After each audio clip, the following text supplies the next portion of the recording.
안녕하세요. 오종혁 국어입니다. 자, 오늘은 박제삼의 한이라는 아주 중요한 시를 공부하겠습니다. 박제삼 하면은 우리 전통 시인의 계보를 이어받는 그러한 시인 중에 한 사람입니다. 우리 과거에 어떻습니까? 고려 시대부터 쭉 이어온 그죠? 전통의 한을 갖고 있는 전통 시의 계보. 김소월, 한용운, 박제삼 이렇게 김소월로 이어지는 박제삼. 이 한이 굉장히 중요한 작품입니다. 여러분 잘 정리하시면 되겠습니다. 제목 자체도 어때요? 중요하네요. 한의 정서, 그렇죠? 우리나라 전통시의 가장 중요한 정서 한의 정서잖아요. 그렇죠? 이별의 정한 특히. 그래서 이 박제삼이 굉장히 중요합니다, 여러분. 그리고 유명한 시가 이제 뭐 있습니까? 우름이 타는 가을강, 수정과 추억에서 뭐 이러한 대표적인 작품들도 중요합니다. 그래서 같이 엮어서 공부해 주시면 정말 좋겠습니다. 자, 한번 보실까요? 서러운 누울빛 감처럼 익은 님에 대한 사랑. 이게 이제 1년에 대한 내용입니다. 그래서 님에 대한 사랑이 나오는데요. 감나무쯤 되랴? 뭐 이렇게 나오네요. 첫 번째 행에서부터. 그러니까 이제 도치법입니다. 이 전체 1년의 문장이 지금 도치법을 활용해가지고 특정 대상, 즉 감나무를 지금 부각하는 거고요. 이 시의 첫머리에 감나무를 제시함으로써 어떤 첫머리에 제시하는 효과를 주는 겁니다. 시적 대상을 바로 첫머리에 딱 하니 두 가시처럼요. 그렇죠? 네, 그래서 서리법이 쓰였고요. 화자의 의도가 지금 간접적으로 이제 드러난 겁니다. 자, 그래서 이제 이 부분을 먼저 보십니다. 서러운 노을빛으로 익어간대요. 그러니까 감나무가 그렇죠? 화자가 자기 마음속 사랑을 빗댄 겁니다. 이 감나무 열매의 노을빛이요. 그래서 색채 이미지를 쓰면서 애상적 정서가 배어져 있습니다. 그리고 내 마음에 사랑의 열매가 달린 나무는 그랬죠. 그러니까 임에 대한 사랑을 시각화한 거고요. 서러운서부터 사랑의 열매 이 부분까지는 바로 님에 대한 서러운 사랑을 뭐한 거다? 시각화했다. 요거 반드시 기억하시고요. 여기서 열매는 사랑과 그리움, 서름을 비유하는 겁니다. 그래서 이제 3행, 2행, 1행으로 가야 정상적인 문장의 어순이거든요. 그것이 뒤바뀌었기 때문에 도치법이라는 것을 이야기한 겁니다. 그럼 이제 감나무가 중요하기 때문에 그럼 감나무에 대해서 한번 정리를 하고 넘어가겠습니다. 이 감나무는 이 공간을 초월한 겁니다. 그 사람과 공간을 초월해서 연결되고 싶은 화자의 바람이요 소망인 겁니다. 그래서 님에게 화자의 사랑을 전할 매개체가 뭐냐? 그럼 감나무가 되는 거예요. 자, 화자는 이제껏 제대로 전달되지 못한 자신의 사랑과 그리움이 있거든요. 이것이 이제 한이 된 겁니다. 그래서 이러한 사랑과 그리움이 저승에서라도 감나무 가지처럼 어때요? 그 사람의 등 뒤로 뻗어가서 머리 위에 휘둘러지기를 소망하는 겁니다. 그러니까 공간을 초월한다는 건 이승과 저승을 얘기하는 거네요. 그리고 감나무는 어떻습니까? 이승과 저승의 공간적 단절을 초월했죠. 그래서 그 사람과 연결되고 싶은 화자의 소망을 보여주는 것입니다. 그리고 감나무는 그 사람이 화자에게 건넨 선물이다. 이런 건 안 되는 겁니다. 또 화자는 감나무처럼 어때요?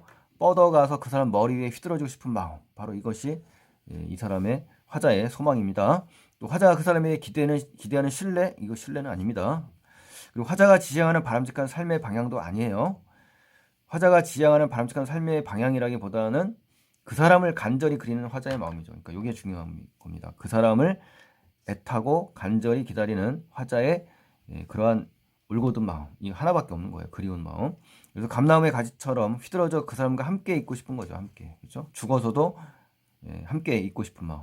그러나 감나무는 대상과의 관계에서 화자의 돌발적인 태도 변화 아니죠. 이건 돌발적인 태도는 이 시하고는 어울리지가 않습니다, 여러분. 그래서 여러분 서정주의 시인에 귀척도라는 시가 있거든요. 거기서도 사별에 대한 어떤 한의 정서 이게 잘 나오거든요. 그래서 이 귀척도라는 작품하고 한번 연계해서 공부해 볼 필요가 있습니다. 그래서 올해 수능은 연계가 50%밖에 안 되기 때문에 관련된 작품들을 확장해서 공부하시는 것이 상당히 중요합니다, 여러분. 그래서 서정주의 귀척도라는 시와 또 한번 맞물려서 공부하면 상당히 도움이 될 것 같습니다. 여기서도 이별의 어떤 정한이 아주 잘 드러나는 시거든요. 사별입니다, 특히. 자, 두 번째는 이제 감나무 가지로 뻗어서 저승에서라도 님에게 전하고픈 사랑이 있습니다. 그래서 이것이 제대로 뻗을 때는 저승밖에 없다. 그렇죠? 죽었으니까. 한해 근본적인 원인은 님의 죽음, 사별이 이제 직접적인 원인이 돼버렸네요.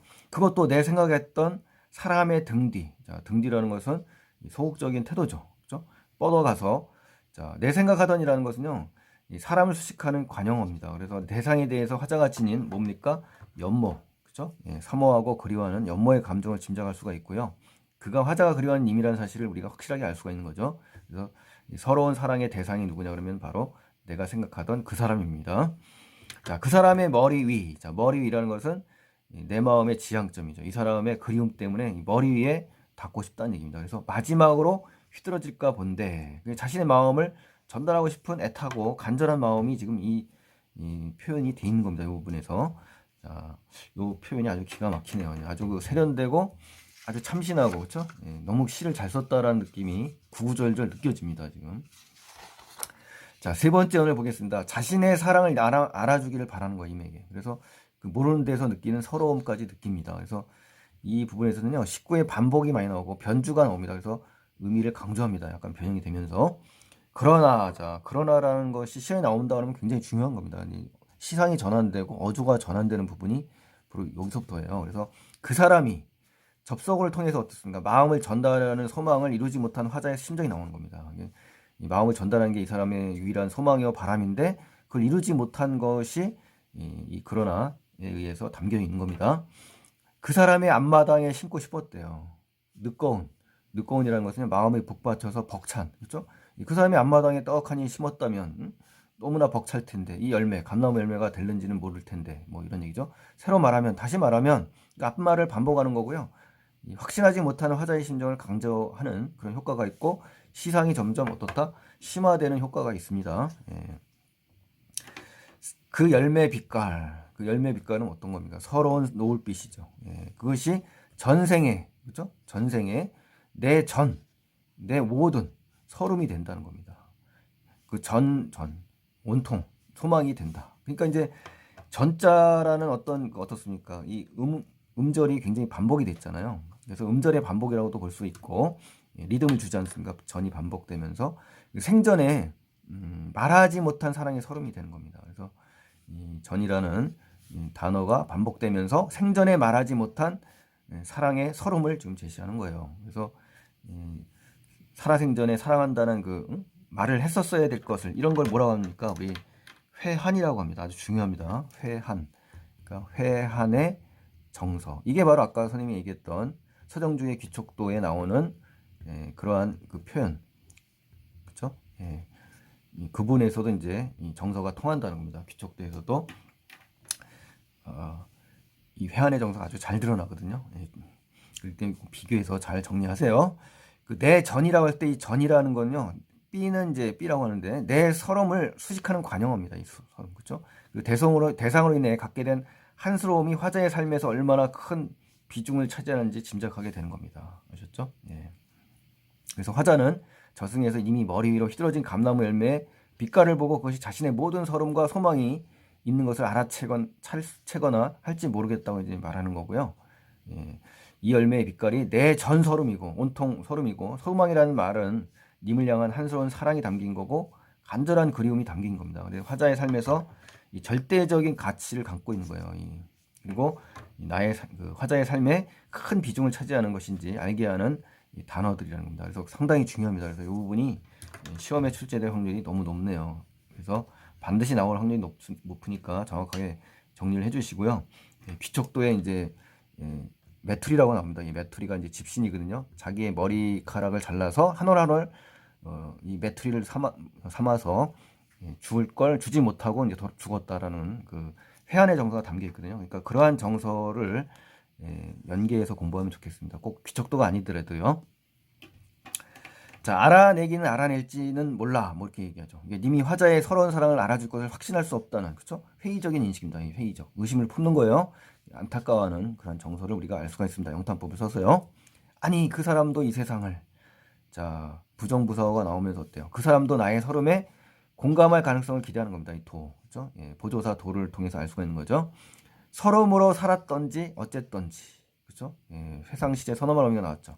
그러니까 그 사람도 서름으로 그렇게 살았었던지 어쨌던지 그것을 모르겠어 뭐 이런 얘기거든요. 그러니까 여기서 중요한 표현이 나오는데 동일한 식구가 지금 반복됐습니다. 그리고 리듬감을 좀 주고 있죠. 또 의미를 강조하는 효과가 있고 영탄법을 쓴 겁니다. 그래서 그 사람의 삶에 대한 안타까움이 제시된 거예요. 그리고 그 사람의 마음을 또 확인하지 못하는 이 안타까움도 들어있는 겁니다. 그래서 뭐뭐 하는지 몰라 이런 것들은 어떻습니까? 또 어떤 면에서 통사적으로 반복이 되고 있습니다. 자, 이렇게 해서 이제 요 3년이 상당히 중요하다는 거 다시 한번 말씀드리고요. 무조건 시험에 나오면 이 부분이다라고 말씀드릴 수 있겠네요. 자, 갈래로 보시면 자유시 서정시고요. 제재는 이제 감나무고, 주제는 이제 님에 대한 사랑의 한과 그리움입니다. 그리고 애상적이고 낭만적이면서 기원적이면서 영탄적이고 비유와 감각적인 성격 모두 점검해 주시고요. 마지막으로 이제 표현상 특징 하겠습니다. 첫 번째, 제대로 전하지 못한 자신의 서러운 사랑을 님이 계신 저승에서라도 어때요? 감나무 가지처럼 쭉 뻗어가서 전하고 싶은 간절한 마음을 형상화하는 것입니다. 그래서 요 간절한 그리움 정확하게 기억하시고요. 두 번째는 마음속에 품은 서러운 빛깔의 사랑의 열매를 어때요? 님이 보더라도 그것이 자신의 모든 서러움이자 소망이 응축된 것임을 님이 알아주리라는 확신조차 가질 수 없는 거예요. 그래서 또 서러운 겁니다. 그래서 중요한 정서가 한의 정서와 서러움의 정서네요. 세 번째, 자연물을 활용한 시각적 이미지를 통해서 정서를 표현했죠. 노을빛, 감나무 열매. 영탄적 진술을 반복해요. 몰라 이러고 애상감을 강조하는 효과가 있습니다. 그리고 마지막으로 색채 이미지를 써서 애상적 정서를 드러냈다. 이렇게 여기까지 이제 정리를 해주시면 고맙겠습니다. 자, 그래서 중요한 시인 박제삼의 한해에 대해서 공부를 했고요. 꼭 공부를 열심히 하셔서 올해 수능에서는 이 한해 정서가 또 한 번 첫 번째 단골로 나왔습니다. 그래서 꼭 기억하셔야 될 정서 한해 정서입니다. 그래서 반복 열심히 하시고요. 학교 시험 또 수능 대비 열심히 하시기 바랍니다. 그래서 오늘 구독, 좋아요를 안 하신 분들은 해주시고요. 다음 영상에 또 찾아뵙겠습니다. 고맙습니다.